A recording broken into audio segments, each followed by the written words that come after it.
Hi, Benjamin Jaffe, criminal defense attorney with SQ Law here in Indianapolis.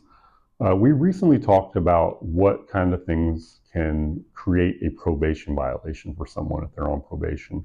And obviously, a failed drug test came up as being one of the most significant things you can do outside of committing a new offense or committing a new crime. So, I wanted to talk a little bit more in detail about what happens if you fail a drug test while on probation. Again, the worst case scenario is it can lead to a violation being filed. I will say that it doesn't always lead to a violation being filed. Depending on what jurisdiction you're in, what county you're in, a lot of departments handle things very differently. I have found that probably most departments are willing to try to get someone to the point where they're getting cleaned up. Now, a lot of it depends on what you're testing positive for. The more serious the drug, the more likely there is to be a violation filed. When we see things like testing positive for methamphetamine, heroin, cocaine, that generally will lead to a violation being filed.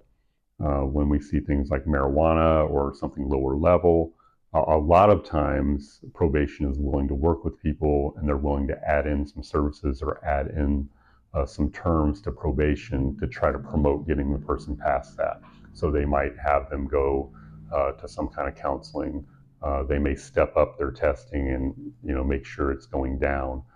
Things along those lines. There are no guarantees. One positive test for a minor drug is enough for a violation to be filed and pursued, and potentially, your backup time or your suspended time could be taken away, and you could have to serve that in jail. But I have found that a lot of departments and a lot of courts are pretty good about the idea of trying to help someone get where they need to be. A lot of it depends, again, on the jurisdiction, the experience the court has with things. But I think there is more of a recognition that addiction and drug use isn't something where you can just push a stop button and someone is automatically better. I wouldn't tell anyone to test that system, certainly, and try to get a lot of leeway from the courts. But I have found that there are a lot of courts that kind of understand the nature of addiction, that there are going to be slip ups, that there are going to be issues, and they're more interested in trying to get someone through things.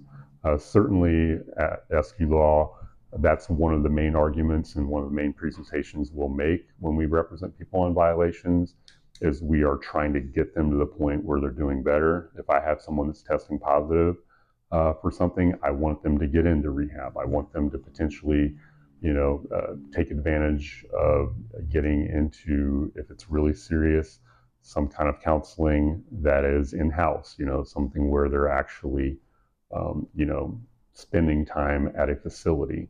If it's something they can't do, I want them in pretty intensive treatment and really committing to that, and certainly no more positive tests.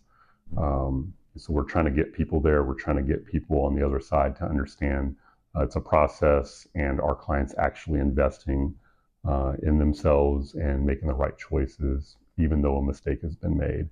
And I have found that a lot of agencies are pretty good about that. They'll keep an eye on things. Um, I, the more you do it and the more your history is, this has been done over and over, the less of a chance you're going to get. But certainly it's worth consulting an attorney. It's worth asking an attorney for assistance with. But the biggest thing is finding a way to make a commitment to getting better and getting past that. And generally that involves some kind of serious therapy, serious counseling, and that sort of thing.